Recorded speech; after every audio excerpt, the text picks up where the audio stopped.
Mudah-mudahan sama seperti harapan dari Pak Manoj dan juga Mas Anung bahwa semoga film ini bisa diterima dengan baik, dinikmati, menjadi sebuah pesan yang kiranya bisa menjadi pesan yang luas gitu dan bisa disaksikan banyak orang. Davina, silakan. Sebelumnya terima kasih teman-teman semua udah pada datang dan udah pada menyaksikan teaser trailer dari Para Dalam Maut. Apa ya mau disampaikan ya? Aku juga jadi takut tadi nonton trailernya, walaupun radinya belum kelihatan mukanya ya, tapi udah nyesek gitu loh karena aku tahu kelakuan aku gitu. Jadi pas nonton, aduh mbakku nangis, aku tahu di gara-gara ini. Dan dia bener sama kayak Mbak Eliza.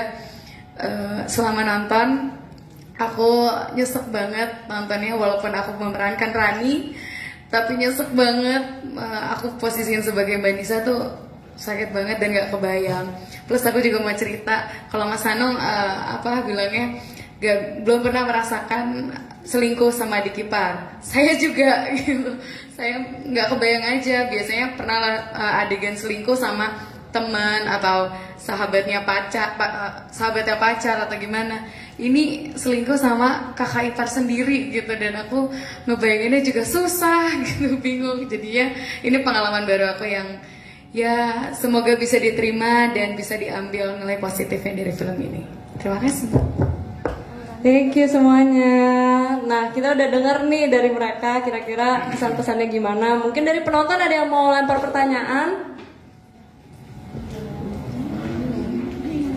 Dari teman-teman undangan boleh duluan, atau media-media boleh angkat tangan aja ya, nanti mic-nya dioper.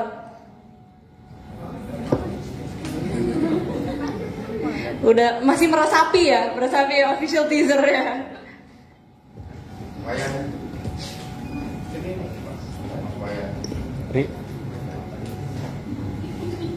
Boleh disebut namanya ya, sama dari media mana? Ya, saya Wayan dari Liput 6.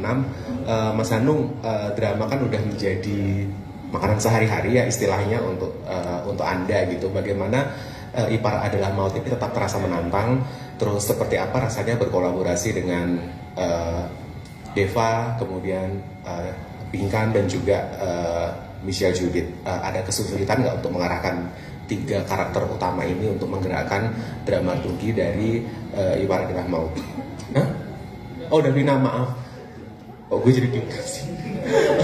Yang kedua, Pak Manoj, kira-kira sudah ada proyeksikah untuk Ipar Adalah Maut ini tayangannya mau kapan? Kayaknya sudah digarisbawahi juga sekitar bulan Mei kalau tidak salah.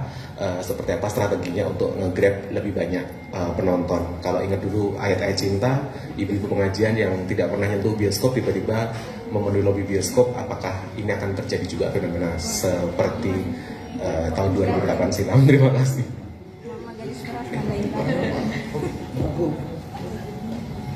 Oh, saya menantang.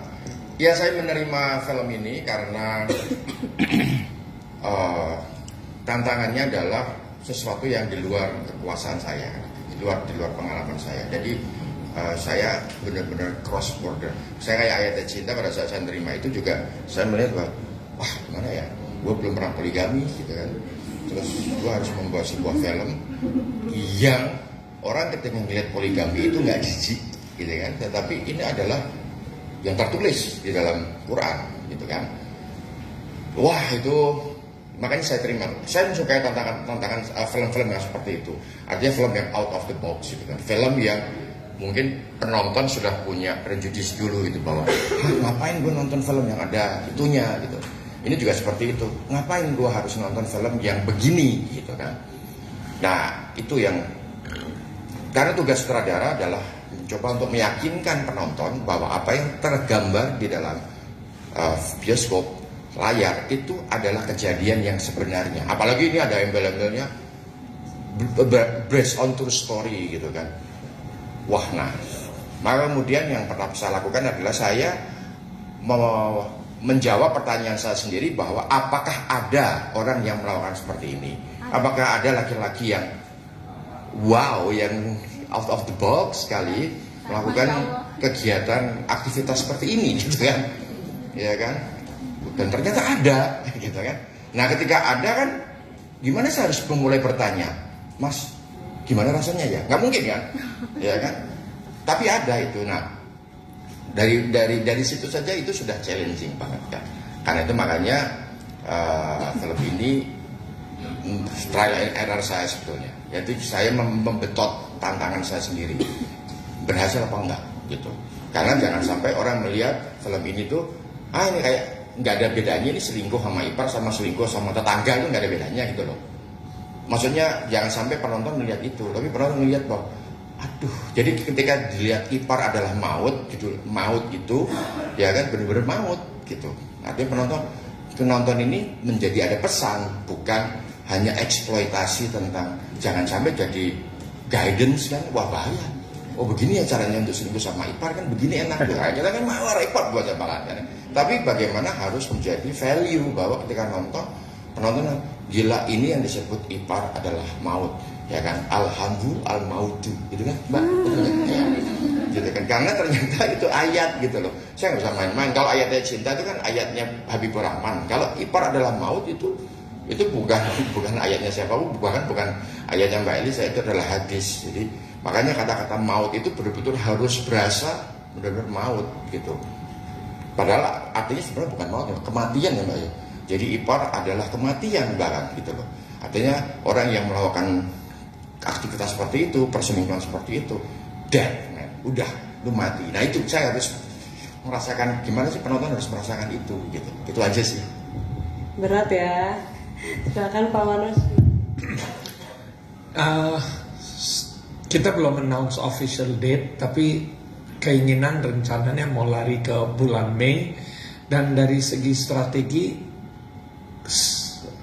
karena saya yakin terus kita gencar promosinya, karena film ini punya isi. Udah lihat di editing beberapa kali, kita nambah, kita benar-benar lebih memperkuat film ini.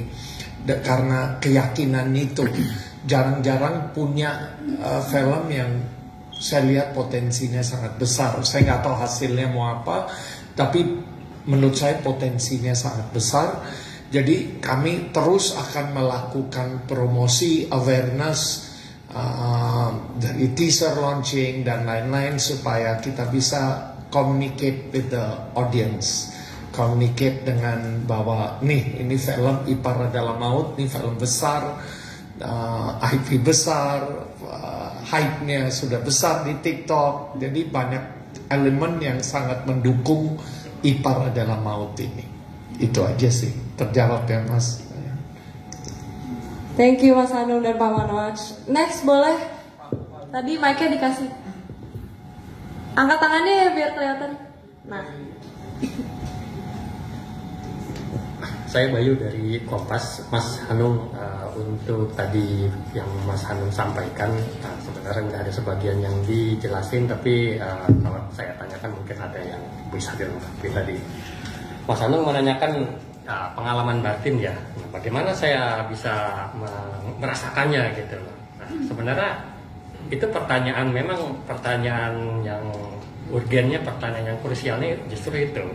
Tapi Mas Hanung tadi sekedar melontarkan pertanyaan, tapi belum menjelaskan bagaimana solusinya gitu loh. Apakah mungkin menonton film atau membaca buku atau menyimak, meminta pendapat dari pakar seperti itu. Nah, boleh dijelasin bagaimana caranya gitu loh, supaya bisa menyelami karakter maupun kisah dari Ipar Adalah Maut seperti ini. Dan yang kedua tadi juga ada sedikit Mas Hanung menyampaikan kerisauan ya, atau mungkin kekhawatiran. Apakah itu terkait dengan respons penonton Mas Hanung ketika misalnya film ini sudah ditayangkan? Seperti apa kerisauan-kerisauan yang tadi Mas Hanung itu bayangkan? Nah, boleh dijelaskan, terima kasih. Ya, ini sebetulnya mirip seperti situasinya seperti Ayat Cinta gitu. Jadi pada saat saya mengiyakan film Ayat Cinta, bukan semata-mata karena ini film Islam, film berzangre religi pertama yang saya kerjakan. Terus kemudian saya mulai tantangan.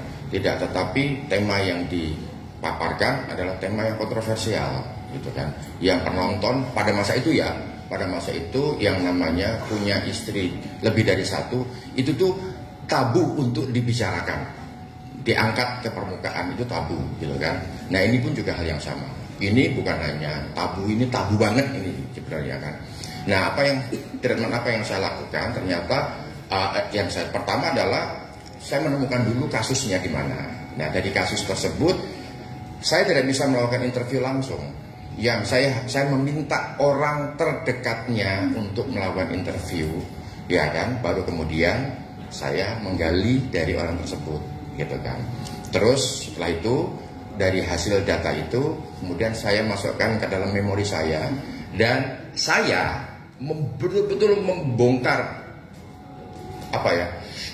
value yang ada di kepala saya itu saya bongkar benar-benar. Saya udah nggak mikirin dosa, nggak mikirin apa segala macam.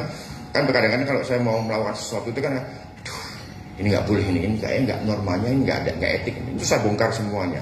Nah ketika itu saya sudah dan itu susah ya mas ya. Ketika saya bongkar, baru kemudian saya membayangkan. Ketika bertemu dengan adik-adiknya Saskia, bayangin itu kan. Saskia seperti apa, terus kemudian wah itu tuh pergolakan, ngeri sekali gitu kan. Nah kengerian itu, ya kan, kengerian itu yang akhirnya kemudian saya terjemahkan menjadi sebuah teks di dalam gambar, gitu kan. Nah pertanyaannya adalah teks itu akan dibaca seperti apa nanti sama penonton. Karena takutnya ngeri, udah ngeri, enggak aku nggak mau, akan gitu toh. Apalagi kan ini bukan di OTT, ini di bioskop. Orang kan ke bioskop kan ada effort kan, ya kan, keluar dari rumah, ya kan, meluangkan waktu. Bayangin keluar dari rumah meluangkan waktu untuk menonton sesuatu yang dia bayangkan gimana, gitu loh. Itu kan saya sudah sering diskusikan dengan Pak Manoj ini, Pak ini serius Pak, kita mau bikin seperti ini. Kalau saya kan, saya senang karena kan adrenalin saya sebagai kreator kan tertantang, ya kan. Saya nggak ada invest apapun di sini, yang invest kan Pak Manoj gitu kan. Nah saya selalu bertanya, yakin Pak ini bikin film ini? Kalau nanya saya, wah saya dengan senang hati gitu kan. Tapi itu tadi ya, kengerian itu punya dua ujung tombak yang sama-sama pedih ketika kena. Jadi kalau misalnya penonton tertusuknya seperti apa? Tertusuk untuk menolak atau tertusuk untuk kemudian mendapatkan hikmah dari sini gitu. Harapan saya kan yang kedua, dapat hikmah gitu kan, sebagaimana ayat cinta kan dapat hikmah gitu kan. Tapi ini dapat hikmah nggak? Nah itu hikmah itu kita buktikan kan nanti itu. Terjawab? Ada sesuatu lagi tadi pertanyaannya? Oh ya, mungkin ada kerisauan respon penonton seperti apa? Ya itu tadi. Makanya jangan lupa nonton dan ajak teman-teman untuk nonton juga ya. Oke, kita ada waktu untuk satu pertanyaan terakhir. Mungkin dari teman undangan deh satu. Tadi belum. Terima kasih kesempatannya Kak. Terima kasih juga buat Pak Manoj, Mas Hanung, dan Mbak Elisa untuk kesempatannya. Saya lebih ke tamu undangan dari Eltizen kali ya Mbak. Saya sebetulnya nggak punya pertanyaan yang ini banget sih Mbak, cuma satu aja. Selama ini kan saya tuh penasaran banget ya sama sosoknya Mbak Nisa kan. Jadi cuma satu aja sih pertanyaannya. Perasaannya Mbak Nisa yang Mbak Elisa tahu itu seperti apa, dan apalagi setelah sekarang dijadikan film Ipar Adalah Maut. Dan tolong sampaikan salam saya buat Mbak Nisa, salam sayang Mbak Elisa. Cuman itu aja mungkin ya, terima kasih. Terima kasih udah datang. Perasaannya Mbak Nisa awalnya tuh dia kayak takut ya, ini mau diangkat tuh kayak takut karena ini kan aib keluarga ya, takutnya kebongkar ini sosok aslinya siapa gitu. Terus setelah kita diskusi, oh nggak apa-apa deh, ini kayaknya emang harus di up gitu, biar orang-orang tuh, harapan kita seperti Mas Anung bilang bisa ngambil hikmah dari kejadian ini gitu. Terus ya udah akhirnya dia seneng aja sih, sambil berharap semoga emang kisah ini bisa diambil hikmahnya dan jangan ada Nisa-Nisa yang lainnya di luar sana atau Rani-Rani lainnya di luar sana gitu. Jadi biar orang-orang tuh pas ngeliat tuh, oh kalau aku ngelakuin ini tuh efeknya kayak gini loh gitu. Karena emang ini kisah ini tuh pengkhianatan terbesar sepanjang masa menurut aku sih. Kayak gitu. Gimana? Oke. Saya nambahin. Ya, dan yang menariknya di film ini adalah pengkhianatan, jadi sebelum pengkhianatan ya. Pengkhianatan kita selalu berpikir adalah orang yang berkhianat itu kan mukanya itu pasti bengis gitu kan. ini pengkhianat itu kan menyering dengan seringnya pengisi, bisa gitu kan, ya kan? Ini enggak gitu loh. Jadi ini kita akan nonton film ini, itu akan melihat, oh itu salah ya kayak gitu, itu loh, ya kan? Jadi ternyata ini ya pada saat saya melakukan interview dengan melakukan riset, ternyata awal mula kejadian seperti ini adalah di hasil dari sebuah kegiatan yang itu dianggap lumrah, dianggap biasa, dan dianggap terhormat oleh masyarakat kita. Itu saya nggak bisa nyebutin kan, jadi agak spoiler. Sesuai di filmnya. Intinya apa? Pengkhianatan itu muncul akibat dari sebuah tindakan yang terpuji, yang dianggap terpuji, terhormat, dan ternyata itu salah menurut agama. Di lapangan pada saat saya beberapa kru gitu kan, itu bertanya ke saya, Mas ini salah ya Mas ya kayak gini. Lah, menurut kamu gimana? Ya nggak mungkin lah salah. Gimana? Maksud kita nolak ipar kita, maksudnya nolak ipar kita tinggal serumah kan kita dosa Mas gitu. Ada gitu. Enggak. Kan udah ada di teasernya Pak, ada di teasernya. Ada di teasernya. Ya, gitu Mas. Ya itu ada sesuatu hal yang misalnya itu dianggap terhormat, itu apa terjadi dari itu salah ya Mas. Ya kalau menurut ini judulnya aja hadis loh. Menurut hadis ini salah, menurut Quran salah. Oh gitu ya Mas. Jadi memang tidak ada yang tahu ternyata gitu. Jadi jangan membayangkan bahwa yang pengkhianatan terbesar, yang dimaksud adalah pengkhianatan terbesar adalah itu tadi, bahwa ini berasal dari sebuah kejadian yang memang dianggap biasa, normal, dan itu adalah adat kebudayaan kita. Itu aja sih. Nonton filmnya. Jangan lupa. Oke, thank you semuanya. Kita langsung aja masuk ke sesi foto ya. Habis itu nanti kalau ada yang masih ada pertanyaan, boleh dilanjut di doorstop interview setelah ini. Sekali lagi saya mewakili MD Pictures mengucapkan terima kasih untuk kalian yang udah hadir dan mendukung perfilman Indonesia.